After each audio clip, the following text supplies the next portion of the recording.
Hello, Magic Makers! Welcome to the first new moon reading in 2020 in a new year and a new decade. Well, no pressure. And this one is on the 25th of January. And as always, we will have a look at what's good to let go of with this new moon cycle, what to let in on the other hand, and the last card is the guidance card, which will help us with putting the previous two into practice. So let's dive into it. Okay, so the letting go card, we got the Nine of Cups. And I don't know how about you, but I really love this card because it looks very pleasurable or full of pleasure. Maybe that's a better way to put it. As the woman is kind of lying there, relaxing, and she's stroking her hair, and the colors are very warm, pinkish and blue. And really, this card is all about feeling emotionally full. Okay, that's pretty much the meaning of the Nine Cups. Is just feeling happy and right, and everything is okay, and it's the card of those moments where like you don't really need to change anything because everything is perfect just the way it is. But it's on the negative position here. It's on the letting go position. So what does that mean? Well, if you want, just pause the reading for a second, as always, and make some notes yourself, what you see in the card and what you think the meaning might be for you. But what I think the card is telling us is that, the beginning of the year is a very particular time when we are full of visions and goals and all these things that we want to do in the upcoming 12 months, and we are very optimistic about everything, dreaming about stuff.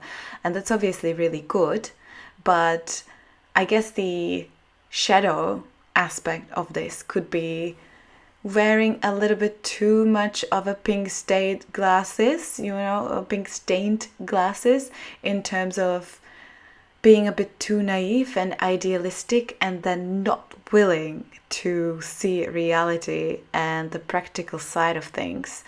And as we are in this kind of fairy tale mode where we envision everything in the ideal scenario, if life throws us anything that doesn't match this vision, we kind of fall apart, okay?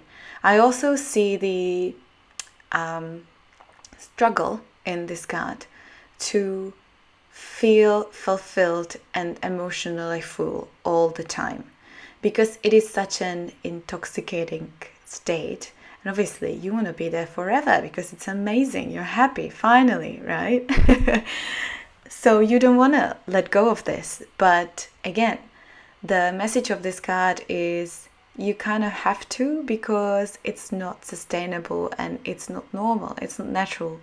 The natural course of life is that things keep changing all the time, which we will talk about a little bit in a little bit in regards to the second card, because that's precisely about that. So in terms of letting go, I think this card is telling us to let go of I don't want to say plans, because plans are obviously nice, but maybe the attachment to the ideal case scenario, okay? It's not a failure if things don't go exactly according to a plan, and it's not a failure if you have any sort of negative emotion or feeling, because that's just life. Which brings me to the second card, the letting in card, where we have the Wheel of Fortune. Now, this card is exactly about that. It's a symbol of ever-changing life that's like a wheel that's spinning, and you're up and then you're down, and then you're up again and you're down again. And that's the natural course of life, just up and down, positive, negative, black and white, whatever kind of dichotomy you can imagine. Okay, and of course we would love to stay on the top all the time, but inevitably, eventually, we will just be spinned downwards, and we have the tendency to fight this negative circle or cycle, this shadow phase, so to speak. And what that usually causes is that we stay in there for even longer because we're kind of like slowing the wheel down. So instead, what we should do is to accept that this is how things are, this is how things are going to go, and let the wheel spin us back up again. Okay, so in terms of letting in this month, it's precisely this, is to just allow coincidence to take its course. Allow life really to happen unpredictably and just the way it does happen all the time. Because it doesn't necessarily mean that it is shifting you away completely from whatever you have imagined or envisioned for yourself. It just might take you there by a different way than you originally imagined. Okay, so it's not necessarily that every time you face an obstacle, so to speak, that it means that you should take a different direction or route, or that you should abandon your visions and dreams in the first place.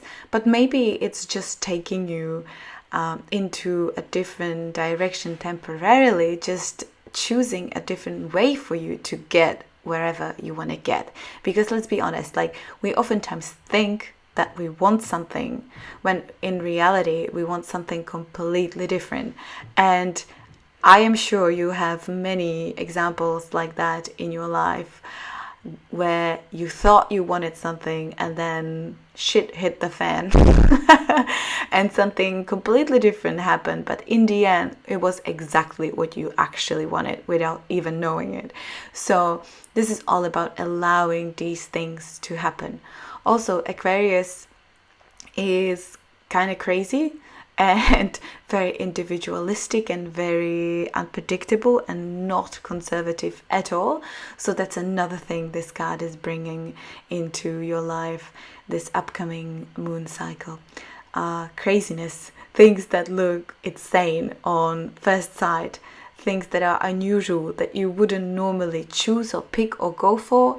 And now this is not about necessarily having to accept all these offers or whatever is going to manifest in your life, but it's more about just noticing the possibilities, opening your mind to them, not shutting yourself down, but being receptive. Because even if you don't agree with whatever is showing up for you, or if you don't want to take it on, you can still consider it as an option, possibility, as something that can give you different perspectives in your life. Okay, and finally is the guidance card. So here we got the final step card from the Connected and Free Oracle deck. And this card sounds kind of fatal. It's like, this is the final step, there's no turning back after this. And I think its message in the context of the rest of the reading is actually the opposite of this. Because I think, like, oftentimes in life it can feel like this, like whatever step we're taking, it's the final step and that's it, you know, like there's nothing else after this, and if you screw things up, that's it. And we, I guess, oftentimes feel like that even in quite silly or like mundane situations in our life. Like, I was using this example in the Czech reading. Like, let's, for example, take a situation when you want to have a cake or something, you know, sweet like this that you probably think you shouldn't be eating or whatever. And like, even though it's just one cake, one piece of cake or candy or whatever, like before you take it, you are probably nervous and guilty and, you know, like making this whole situation out of this little moment that's actually meaningless probably in the rest of your life, because what's going to happen if you eat a piece of cake? Nothing, right? But it feels so big, like, oh, you will break the rules that you have set up for yourself, or if you are on a weight loss journey, now all the progress you have made will be trashed or whatever.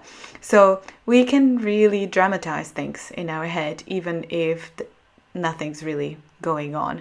But then obviously you have more serious situations in your life when this can be more legitimate to feel like that. Well, I mean, it's legitimate every single time you do feel like that, but you know what I mean.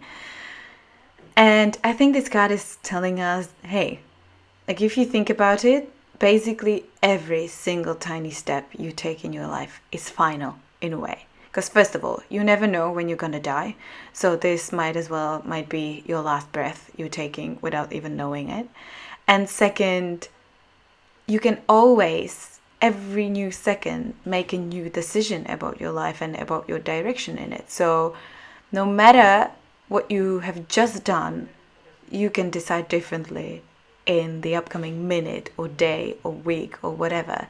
So in a way, every step you ever make is final in this sense.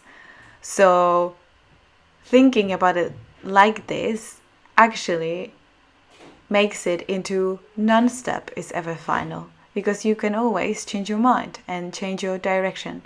And this is very freeing. So if you are one of these people who really needs to have everything organized and needs to stuff go according to the plan, which is what we are talking about on the first card, and you feel very nervous and stressed when life happens, try to have a look at this card and remind yourself of this fact, that all steps you will ever take are in a way final, as well as none of them is because of this. I hope it makes sense. So to summarize the whole reading, what to let go of with this new moon cycle is wearing pink glasses, not really wanting to see reality as it is, and being too attached to the idea that you always gotta feel good about things and that you should always be emotionally full and fulfilled and feel great about life, because that is just not sustainable. What you should let in, on the other hand, is just life happening, right? Coincidence, things evolving in unpredictable ways, and trying to ride those waves of positive, negative, black and white without really resisting it, with acceptance that even though things are happening differently than you would wish, it might actually be happening exactly the way it should and for your greater benefit. The final card, the guidance card, is the final step that we have just talked about, which is, if you freak out, try to remind yourself that nothing is really ever final, because you can always make a new and a different decision that will take you into a different direction. So I hope it all made sense. As always, let me know what you have seen in the cards and if my reading resonates with your situation, or if you have a different view, because I'm always interested what you see. And yeah, I hope you have a great week and month, and I'll talk to you later. Bye.